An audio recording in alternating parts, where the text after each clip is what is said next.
Bismillahirrahmanirrahim. Assalamualaikum warahmatullahi wabarakatuh. Berjumpa kembali di channel Suara Mistis, channel yang membahas cerita-cerita misteri tersadis dan terkejam. Pada episode kali ini saya akan membawakan cerita yang berjudul Jual Diri Istriku Demi Bayar Hutang. Tapi setiap pria yang menyetubuhinya mati mengenaskan. Kira-kira seperti apakah alur cerita selengkapnya? Tidak usah lama-lama lagi, kita langsung masuk saja ke ceritanya. Ini dia Suara Mistis.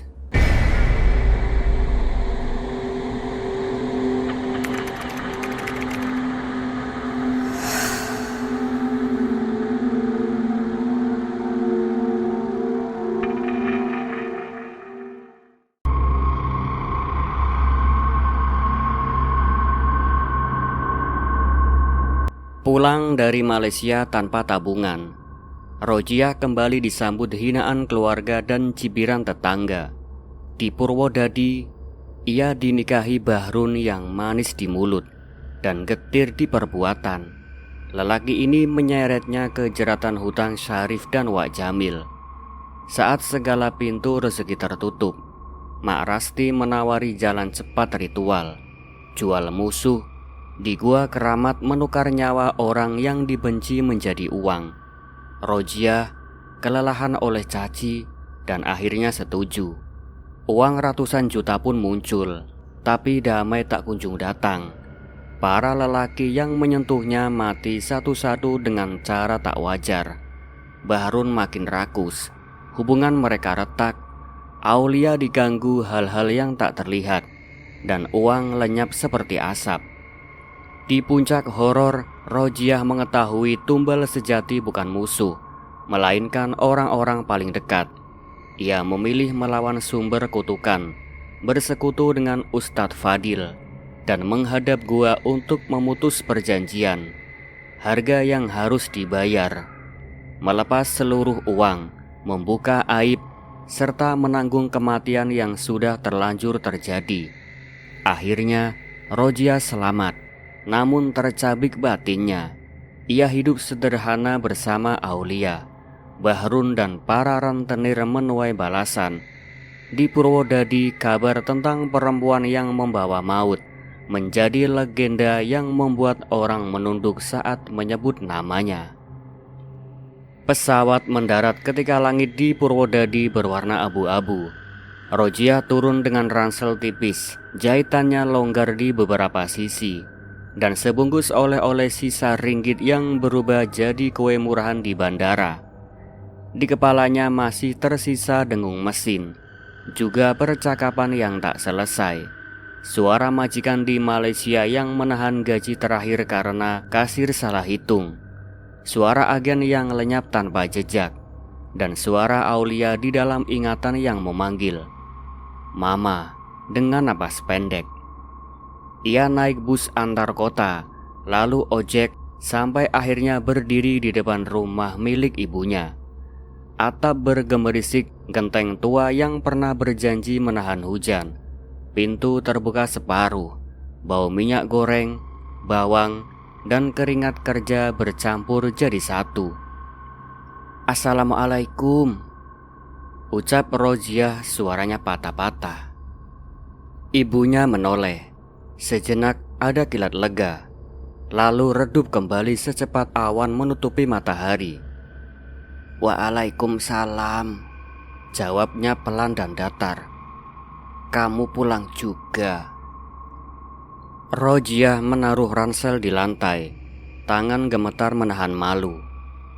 "Ibu, maaf, aku..." "Bawaanmu mana?" Kakak perempuannya, Lina, menyela dari dapur. "Koper-koper besar itu kemana? Waktu pergi bilangnya kerja baik, gaji bulanan, ada overtime. Kok pulang cuma bawa tas sobek?" "Ikut mbak," sahut suaminya Lina dari belakang. "Iya toh, biasanya yang dari luar negeri itu bawa TV kecil, atau paling nggak kulkas mini lah." Rojiah menelan ludah. Aku pulang tangan hampa, katanya jujur. Gajiku ditahan, agennya kabur. Aku disuruh balik bulan depan, tapi aku gak kuat, Bu. Aku rindu Aulia. Ibunya tidak berjalan mendekat. Aulia di rumah tetangga. Udah 2 hari demam. Kamu enak pulang bawa rindu. Kami di sini bawa beban. Bu, sudah. Lap dulu keringatmu, terus cuci muka. Gak usah banyak alasan. Ibunya berbalik, menatap piring. Suaranya dingin seperti logam. Di luar tetangga berbisik. Pagar bambu menjadi telinga. Ada yang menyebut gagal. Ada yang mencibir gak kuat kerja. Ada yang menuding pulang karena bermasalah. Bisik-bisik itu seperti jarum kecil yang menancap satu-satu ke kulit kepala, turun ke leher, lalu menetap di dada. Rojiah duduk di balai-balai kayu. Telapak kakinya pegal seperti dicengkeram. Hatinya lebih pegal lagi. Ia menarik napas panjang. Aulia, kamu di mana? Di rumah Ibu Ruby, kata ibunya singkat. Kalau mau jemput, tapi jangan lama-lama. Dia perlu istirahat. Rojiah mengangguk. Ia keluar menyusuri gang kecil. Tanah masih menyimpan sisa hujan semalam, licin, bau amis. Rumah Bu Ruby tidak jauh. Di depan beranda, tampak Aulia meringkuk dengan selimut tipis. Pipinya panas, rambutnya lengket. Ma, bisik Aulia begitu melihat. Rojiah memeluknya, dadanya berdenyut. Maaf nak. Jangan dibawa banyak jalan, tegur Bu Ruby. Demamnya turun naik. Uang obatnya kemarin, ya kamu ngertilah. Aku gantikan nanti, kata Rojiah. Meski dompetnya berisi uang kecil yang bahkan tak cukup untuk membeli bubur ayam 2 porsi. Mereka pulang perlahan. Di rumah, ibunya menatap Aulia tanpa senyum. Duduk di kamar, jangan main tanah, katanya ketus. Kamu Jia, bantu angkat air. Baik, Bu. Ia mengangkat ember dari sumur. Tali kasar mengiris telapak. Sambil menarik, ia mendengar kakaknya bercakap di ruang depan tentang rencana arisan, pinjaman, dan biaya yang kemarin. Kalimat-kalimat seperti itu berjalan setengah semut, tetapi membawa gigi kecil yang siap menggigit. Malam datang. Aulia muntah sedikit. Demam naik. Rojiah melap wajah putrinya, mengganti baju, menaruh handuk basah di dahi. Sabar nak, besok mama akan cari kerjaan. Kerja apa? Suara ibu terdengar dari ambang pintu. Gak ada ijazah, gak ada modal, nama sudah jelek di telinga orang. Kerja di pabrik, masuk daftar tunggu, jualan di pasar. Siapa yang mau ngutangin buat beli bakul? Aku bisa nyuci di rumah orang, Bu, jawab Rojiah menahan getar. Banyak yang sudah datang duluan. Ibunya menatap tajam. Dan kamu itu, ya kamu tahulah, orang kalau sudah punya cerita, bau bisiknya susah hilang. Bu, jangan gitu. Rojiah menunduk. Aku pulang untuk mulai ulang. Mulai ulang itu bukan dengan tangan kosong. Ibunya kembali berlalu.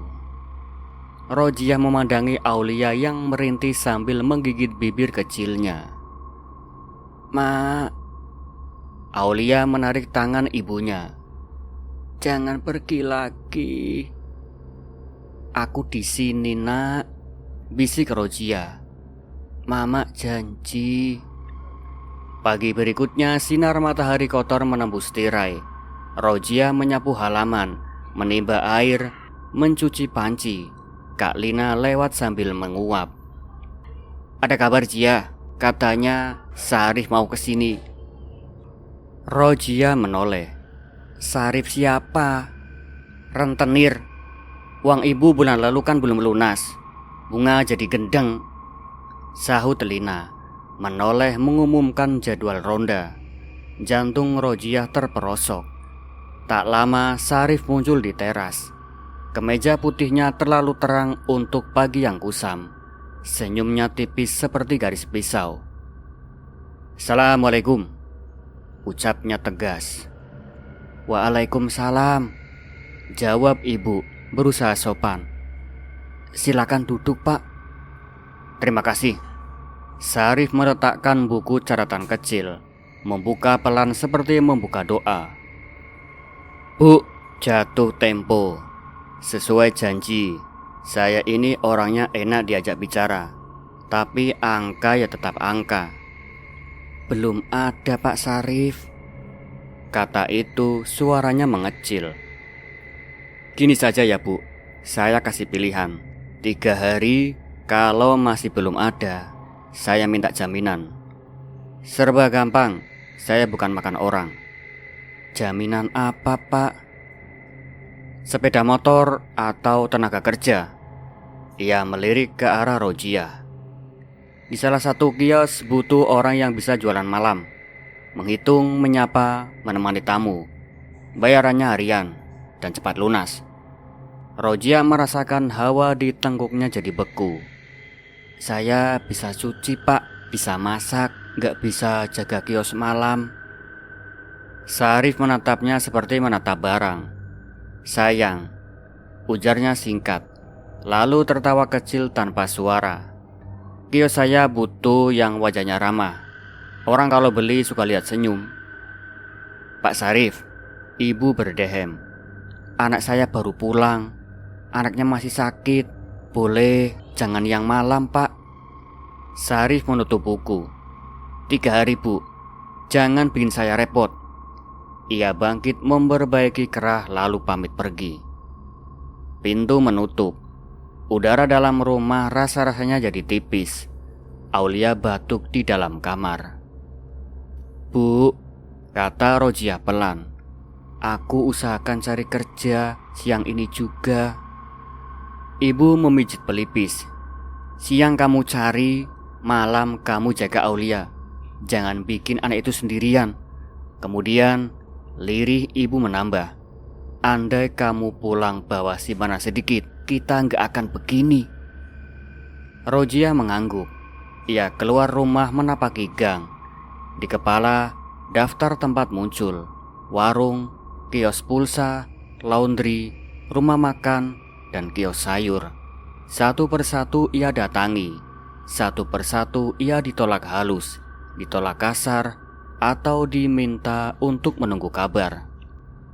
"Maaf, sudah ada orang. Kita lagi sepi, Mbak." "Nama panjenengan siapa?"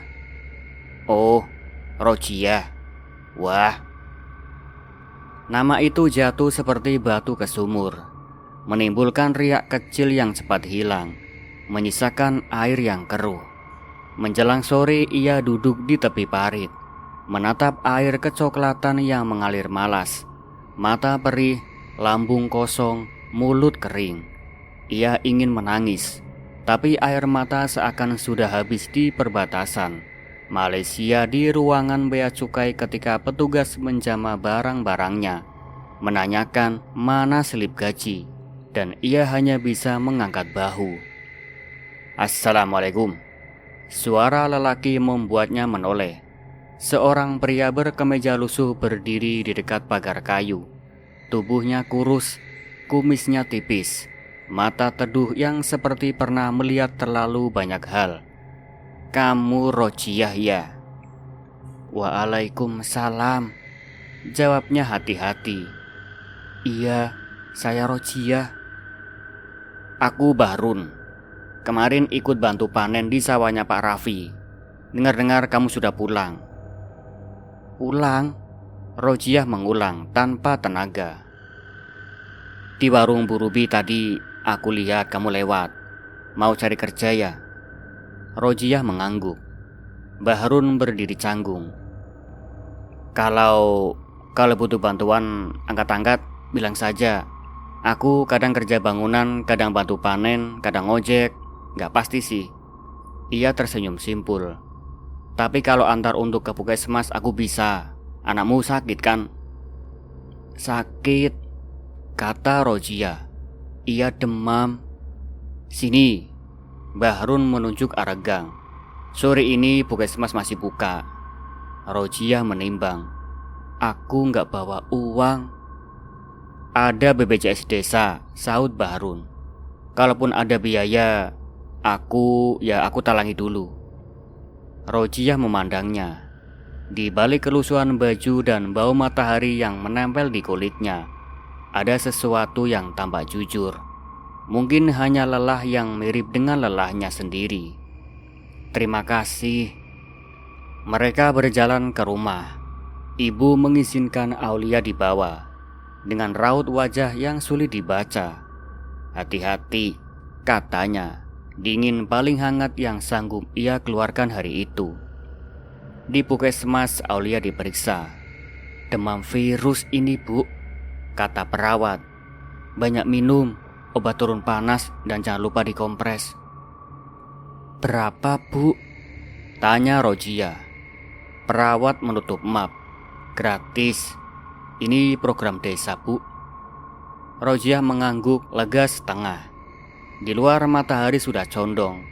Jalanan kembali basah oleh air pembersih lantai yang disiram pedagang di depan kios. Terima kasih Bahrun, kata Rojia saat mereka menunggu ojek. Aku nggak tahu harus bagaimana. Tidak usah dibalas, jawab Bahrun.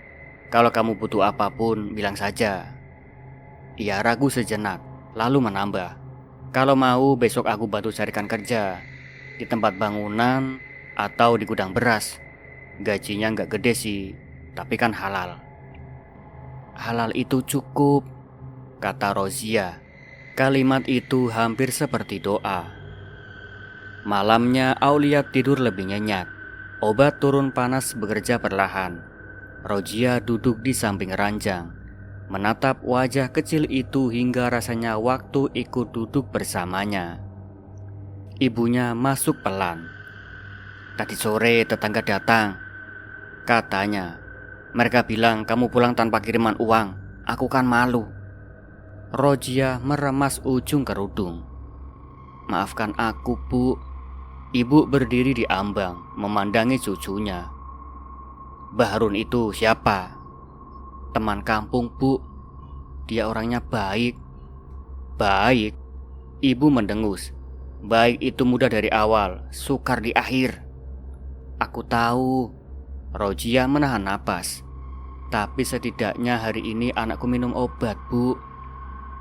Ibu tak menjawab. Besok pagi Sarip datang lagi, katanya sebagai penutup. Jangan kemana-mana, kita harus bicara. Pagi kedua setelah kepulangan udara lembab, langit setengah kusut. Sarif datang lebih cepat dari nyanyian ayam jantan. Ia menaruh buku catatan di meja, lebih tebal dari kemarin. 3 hari terlalu lama, katanya. Aku ada keperluan mendadak. Jadi begini saja, malam ini juga salah satu dari kalian jaga kios tempatku. Gak berat, cuma duduk, menyapa, mengantar barang, yang penting senyum. Aku akan cari jalan lain, sahut Rozia mengangkat wajah. Tolong beri kami waktu. Senyum itu lebih cepat dari waktu. Sarif tersenyum, mata yang tak ikut tertawa. Pintu berderit, Bahrun muncul di ambang. Permisi, sapanya. Pak Sarif ya? Saya Bahrun. Sarif melirik ringkas. Dan kamu? Tanyanya pendek. Aku ini calon suami Rozia, ucap Bahrun. Suaranya tidak keras tapi cukup tajam untuk membelah udara di ruang tamu. Kalau soal jaga kios, biar aku yang jaga, jangan Rozia. Rozia tersentak. Ibu melirik tajam. Lina menutup mulut menahan komentar. Sarif menghela napas dan menilai cepat. Boleh, tapi uang bunga jalan terus. Ia menepuk buku catatannya, lalu berdiri. Nanti sore ke kios, tanya namaku. Mereka semua sudah paham. Sarif pergi, Pintu menutup, diam mengendap, lalu pecah jadi kata-kata. Calon suami? Ibu mendekat, alis menukik. Kamu main tunjuk nama tanpa izin. Bahrun menunduk. Maaf bu, saya cuma gak mau Rojiah berada di tempat yang bikin orang ngomong. Saya bisa jaga malam. Saya juga, niat saya baik bu. Rojiah menatapnya bingung antara terima kasih dan keberatan. Kenapa kamu lakukan ini? Bahrun mengangkat bahu. Karena kamu butuh teman berdiri. Kalau mau, kita nikah sederhana, biar orang gak sembarangan bicara. Ibu menyilangkan tangan di dada. Nikah itu bukan kain penutup mulut tetangga. Benar bu, sahut Bahrun. Tapi nikah juga bisa jadi pintu untuk menata ulang. Rojiah memejamkan mata sejenak. Di ruang dada, suara-suara bertengkar. Malu dan syukur, takut dan harap. Cemas pada Sarip, cemas pada masa depan. Wajah Aulia tidur dengan napas teratur. Ia membuka mata. Aku butuh waktu, Bahrun. Oke, aku tunggu, jawab Bahrun singkat. Sampai kamu yakin. Hari itu Rojiah menjemur pakaian, mengulek sambal dan menanak nasi. Ibu tak banyak bicara. Lina sibuk dengan urusan arisannya. Aulia bermain dominos kecil yang ujung-ujungnya selalu roboh. Menjelang petang, Bahrun pamit pergi ke kios Sarif. Ia berdiri lama di ambang pintu, seperti ingin mengatakan sesuatu yang lebih dari sekadar permisi. Tapi yang keluar hanya doakan saja agar semua lancar. Baik, jawab Rojiah. Senja masuk ke rumah lewat celah-celah dinding. Cahaya menipis. Suara kampung semakin jelas. Azan maghrib, sendok beradu piring, tawa kecil anak-anak, dan suara mesin motor. Di atas semua itu ada satu suara yang tak bersuara. Kecemasan yang duduk di sudut hati. Malam turun, Aulia tidak demam lagi, hanya berkeringat sedikit. Ibu akhirnya duduk, menatapnya dan berkata nyaris tak terdengar. Kalau kamu mau nikah sama Bahrun, pikirkan baik-baik. Orang baik kadang lapar, dan lapar membuat orang baik berubah. Tapi sendirian juga bisa membuatmu habis. Rojiah menatap jari-jarinya. Aku akan pertimbangkan, bu. Di luar angin menggesek pepohonan. Seekor cicak jatuh di dinding, menggeliat lalu terdiam. Rojiah mematikan lampu ruang depan, menyisakan lampu kecil di kamar. Ia menyelimutkan Aulia, duduk bersandar di dinding, dan akhirnya membiarkan tubuhnya merosot perlahan seperti kain yang kehabisan paku. Di sela-sela kantuk ia berdoa singkat. Semoga besok ada pintu yang terbuka. Ia tak memohon banyak, hanya sedikit waktu untuk memperbaiki nafas, sedikit ruang untuk menata ulang, dan sedikit cahaya untuk melihat jalan yang nyaris tak kelihatan. Namun jauh dari dasar hati, ia juga merasakan sesuatu yang lain. Seorang tamu yang datang tanpa diundang, rasa takut yang bentuknya belum jelas. Tangan panjangnya menyentuh ambang rumah. Itu malam pertama sejak kepulangan ketika Rojiah bisa tidur lebih dari 2 jam. Dan itu juga malam pertama Sarip membutuhkan tanda di bukunya. Jaminan sedang diurus.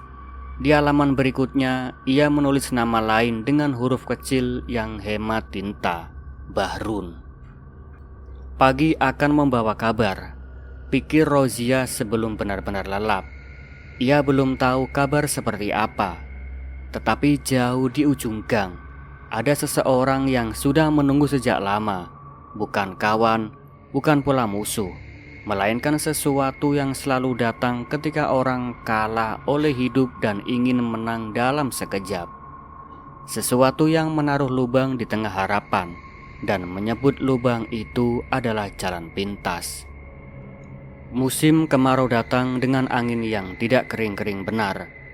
Ada lembab yang menempel pada dinding, pada leher, pada punggung kursi rotan. Rojiah bangun lebih awal dari azan, menanak nasi, merebus air jahe untuk ibunya, dan menyiapkan kompres untuk Aulia yang sesekali masih terbangun oleh sisa demamnya. Mbah Harun pulang menjelang subuh dari jaga kios Sarif. Matanya merah, bau rokok menempel pada baju, dan ada serakan pasir di ujung celananya, entah dari mana. "Aku tidur dulu ya," kata Mbah Harun rancuh antara permisi dan menghilang. "Besok coba ke gudang beras, katanya butuh kuli bongkar." "Besok itu hari ini," balas Rojiah pelan. "Sarapan dulu. Kalau tidur sebentar kuat." Ia menatap panci, ragu pada lapar sendiri. Rojiah menyendok nasi, meletakkan sepotong tempe goreng yang tinggal dinginnya. "Makanlah, nanti pusing." Mbah Harun duduk mengunyah tanpa selera. Ada sesuatu yang disimpannya di bawah lidah.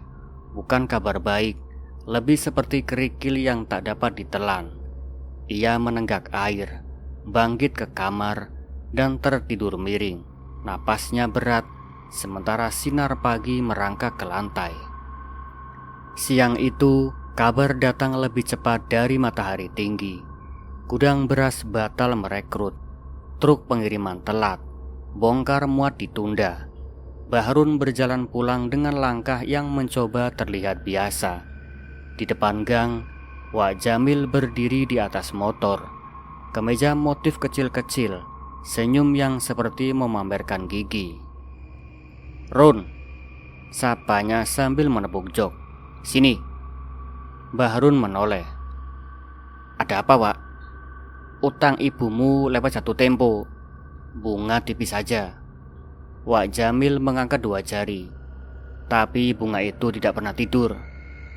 "Kami akan usahakan, Wak." "Saya orangnya gampang diajak kompromi," ujar Wak Jamil menatap tajam. 3 hari. Kalau lewat saya ambil barang atau orang." "Wak," Mbah Harun menelan ludah. "Orang apa?" "Tenaga, jaga malam, ikut bantu di kos, di luar kos." Ia tersenyum lagi. "Kamu sekarang jaga, bagus. Tapi kebutuhan saya tidak selalu laki-laki." Mbah Harun terdiam, lalu mengangguk, lalu tidak mengangguk. Wak Jamil tertawa kecil, menyalakan motor, dan pergi meninggalkan bau bensin yang menggantung seperti janji buruk. Di rumah Aulia tertidur. Napas berat ringan bergantian. Ibu duduk di beranda, memisahkan daun singkong dari batangnya. Kak Lina singgah sebentar membawa kabar arisan, lalu menatap sinis pada baju kerja Mbah Harun. "Kerja kok gak jelas," katanya setengah berbisik. "Lina," tegur ibu singkat, "kalau cuma menambah beban, pulanglah." Lina cemberut. Rojiah membawa segelas air pada ibu. "Bu, sore ini aku mau coba ke laundry dekat pasar. Katanya lagi buka cabang." "Pergi, tapi jangan lama-lama," kata ibu. "Aulia tadi mimpinya aneh, menangis, bilang ada yang berdiri di dekat jendela." Rojiah mengusap lengan. "Mungkin karena demam. Malam nanti aku bacakan doa lebih panjang, Bu." Di sore yang tampak biasa itulah tetangga mulai pandai menyimpulkan. Perempuan-perempuan di sumur, mulut yang sibuk, tangan yang tak berhenti memeras kain. Mereka menyebut nama Rojiah seperti menyebut cuaca. Perempuan gagal, pulang karena masalah, suaminya serabutan, pantas. Rojiah mendengarnya sambil pura-pura tidak. "Permisi, Bu," katanya saat melewati mereka. "Permisi," balas salah satu. Bibirnya menghambur tawa tipis. "Semoga cepat dapat kerja ya." Di laundry, seorang pemuda berkulit sawo matang menolak dengan sopan. Pegawai sudah penuh. Di warung makan, pemiliknya berkata maaf, nanti dan nanti. Di toko sembako, diminta meninggalkan nomor yang tidak akan pernah dihubungi. Rojiah pulang dengan kaki dingin dan kepala panas. Di rumah, ibu memintanya belanja garam. Di jalan, Sarif memotong langkahnya. "Rojiah," sapa Sarif manis. "Ada waktu sedikit." "Sebentar saja, Pak. Saya mau beli garam." "Aku lebih asin dari garam." Sarif tertawa. "Begini, utang keluarga itu seperti tali yang kalau tidak kamu potong lama-lama melilit leher semua orang di rumah. Aku bisa bantu untuk cepat lunas tanpa polisi." "Bagaimana caranya?"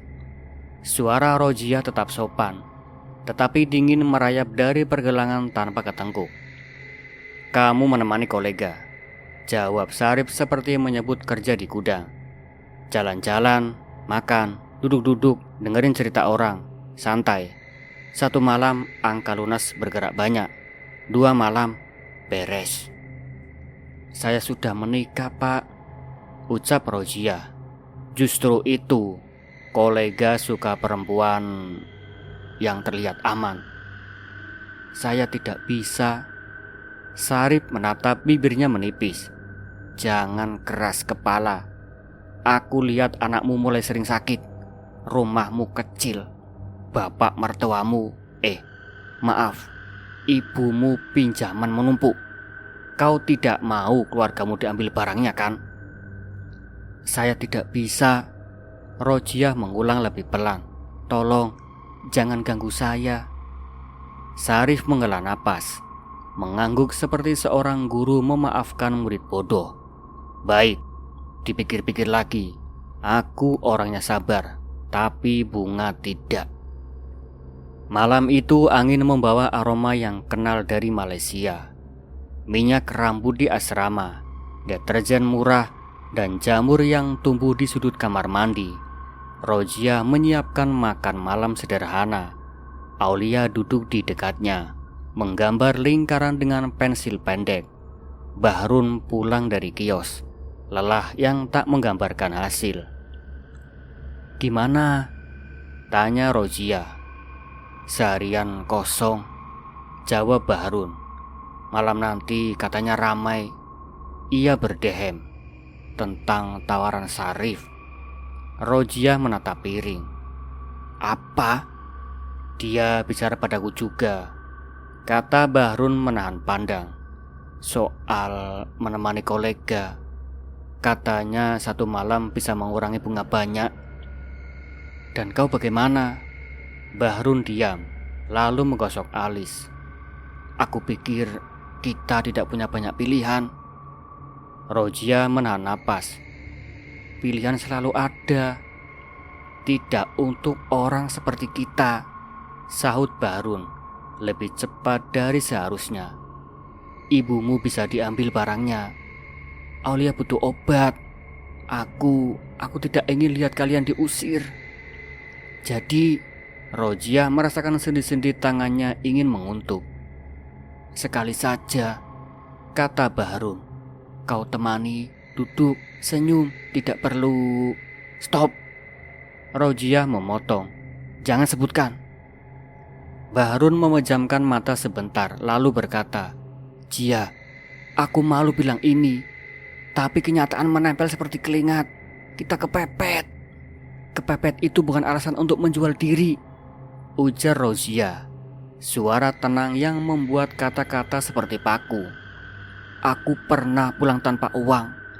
Aku bisa pulang tanpa martabat. Tidak, aku tidak ingin menjualmu," kata Bahrun lebih pelan. "Aku ingin kita bertahan. Kita bertahan bukan dengan menabrak tembok yang sudah diberi peringatan." Di luar gonggongan anjing terdengar, lalu bunyi seperti mulut yang menutup setelah mengatakan sesuatu yang seharusnya tak diucapkan. Aulia menatap ibu bapaknya bergantian, lalu kembali pada gambar lingkarannya, seolah di dalam lingkaran itu ada tempat yang tidak dimasuki orang dewasa. Malam berselang lambat. Rojiah menidurkan Aulia, menutup kelambu, membaca doa pendek. Bahrun duduk di teras, menatap langit yang tidak berbintang. Ketika ia kembali ke dalam, rumah seperti lebih kecil dari sebelumnya. "Besok aku ke pabrik kerupuk," katanya. "Teman bilang lagi butuh orang." "Besok aku ke laundry lagi," balas Rojia. Mereka berbaring, punggung berhadapan. Di dalam gelap, ada jarak yang tidak bisa diukur. Keesokan hari, pabrik kerupuk tidak butuh orang. Laundry sudah menerima 2 pegawai baru. Di siang yang malas itu, Wak Jamil muncul lagi, tanpa senyum kali ini. "Bunga jalan," katanya pada ibu. "Malam ini adalah batasnya." Ibu memandang Rojia. Di mata tua itu ada rasa sakit yang ingin disembunyikan. "Aku sudah tua," katanya pada Wak Jamil. "Ambil barang apa aja, jangan anakku." "Barang sudah tua, Bu," balasnya tipis. "Saya suka yang berfungsi." "Wak," Bahrun muncul dari belakang, memohon yang terdengar seperti menawar. "Saya jaga malam. Saya angkat-angkat. Saya tidak selalu butuh laki-laki." Wak Jamil memotong. "Dunia ini tidak kehabisan tenaga seperti kamu." Setelah ia pergi, rumah terasa berubah. Aulia mulai rewel. "Ma," katanya lirih, "jangan buka pintu. Ada yang berdiri di luar." Rojia merinding. "Siapa?" "Yang tinggi," jawab Aulia. "Dia bau, Mak." Anak kecil itu menutup wajahnya dengan telapak, lalu menangis tanpa suara. Rojia memeluknya. "Tidak apa-apa," ucapnya lebih untuk dirinya sendiri. Sore menuju malam dengan langkah berat.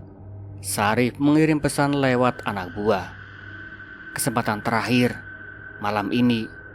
Bahrun tidak banyak bicara. Ibu sibuk menggunting daun singkong, padahal tidak akan dimasak. Kak Lina tidak datang. Barangkali kabar kurang sedap membuatnya memilih menahan komentar untuk besok. "Jia," kata Bahrun akhirnya menatap lantai. "Aku sudah jawab Sarif." "Jawab apa?" "Iya."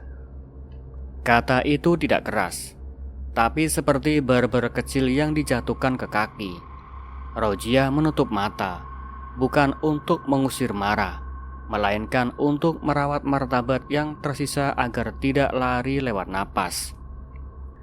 "Kenapa kau menjawab tanpa bertanya padaku?" Suaranya terdengar datar.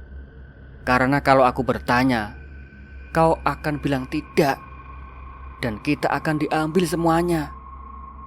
Lebih baik diambil barang daripada diambil diri," ujar Rojia. Bahrun mendongak. Ada sesuatu yang patah di sorot matanya. "Aku pikir kita berjuang bersama. Aku pikir kau mengerti kemiskinan bukan sekedar lapar. Ini tentang bertahan hidup. Dan aku pikir kau mengerti aku bukan barang transaksi." "Bukan," kata Bahrun cepat. "Kau bukan barang, kau istriku.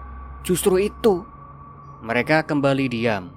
Dari kamar, Aulia memanggil samar. "Mak." Rojia bergerak, namun Bahrun menahan pergelangan tangannya sebentar, sejenak yang terlalu lama. "Maafkan aku," kata Bahrun serak. "Aku tidak tahu cara lain." "Kau selalu tahu cara lain," jawab Rojia. "Kau memilih tidak memakainya." Malam turun. Jalanan desa berkilat tipis oleh embun. Di ujung gang, lampu kios Sarif menyala kuning kotor. Rojia duduk di lantai kamar, menatap sandal jepit di sudut, menatap baju yang baru dicuci, menatap tangan sendiri. Ibu kemudian mengetuk pelan. "Kalian bertengkar?" tanya ibu. "Bukan bertengkar, Bu," kata Rojia. "Cuma kita beda jalan." Ibu duduk di ambang pintu. "Waktu muda, aku juga pernah merasa jalan tinggal satu. Aku melangkah saja. Belakangan aku tahu selalu ada jalan lain yang aku pura-pura tidak lihat, supaya aku bisa menyalahkan nasib. Jadi, aku harus apa, Bu? Tidak ada yang bisa menyuruh dan melarang dalam hal ini, karena nanti yang menanggung tubuhmu adalah kamu, jawab ibu. Suaranya seperti kain yang direndam air hangat. Tapi ingat, setiap pilihan membawa kedamaian jenisnya sendiri, juga luka jenisnya sendiri. Kalau aku pilih tidak, kau akan menanggung akibat tidak. Kalau kau pilih ya, juga begitu. Rojia bangkit, memandang cermin kecil di dinding, memandang wajahnya yang lelah, memandang mata yang masih bisa memantulkan lampu. Ia mengusap pipi, menarik napas, menutup mata lalu membukanya lagi. Bahrun berdiri di depan pintu kamar. Sarif sudah menunggu, katanya lirih. Biar dia menunggu, balas Rojia. Aku takut, Jia. Aku juga. Kalau begitu, Rojia menatap Aulia yang tidur. Aku tidak akan pergi malam ini, ucapnya jelas. Kalau besok mereka mau ambil kursi, ambil panci, ambil radio, biar. Kalau mereka mau ambil nama baikku dengan gosip, biar. Tapi malam ini aku akan tetap di sini. Bahrun menggenggam udara. Kata-katanya hilang di sela napas. Kalau kau mau tetap pergi ke kios, pergilah. Tapi jangan kirim utusan untuk tubuhku. Bahrun memelototi dinding. Setelah jawaban ada di sana. Besok mereka datang, katanya. Besok kita hadapi. Rojia menepuk dada pelan, memastikan jantungnya masih menolak runtuh. Bahrun memalingkan wajah. Ia melangkah keluar rumah, duduk di beranda menatap gang yang sepi. Di kegelapan, ia mendengar sesuatu yang tidak ingin diakui.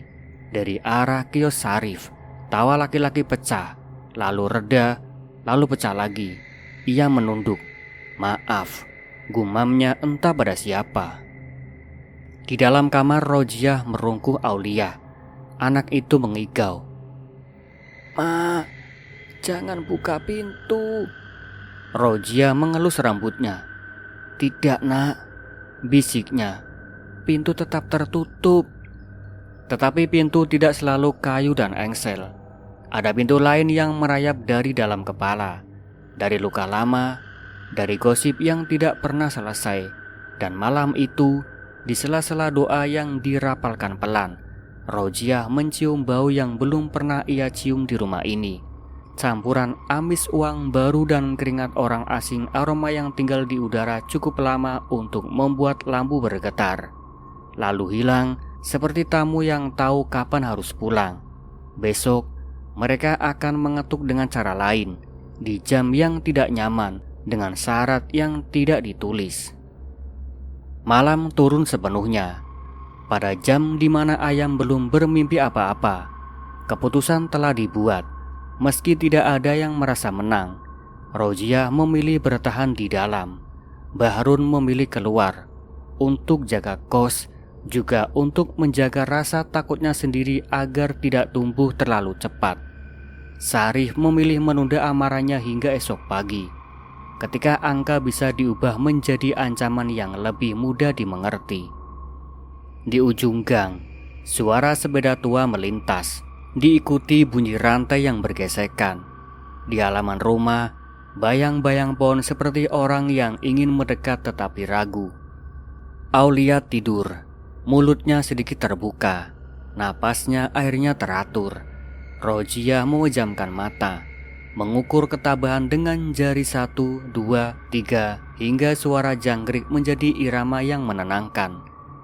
Esok hari akan datang tanpa malu, menuntut jawaban yang tidak bisa lagi ditunda.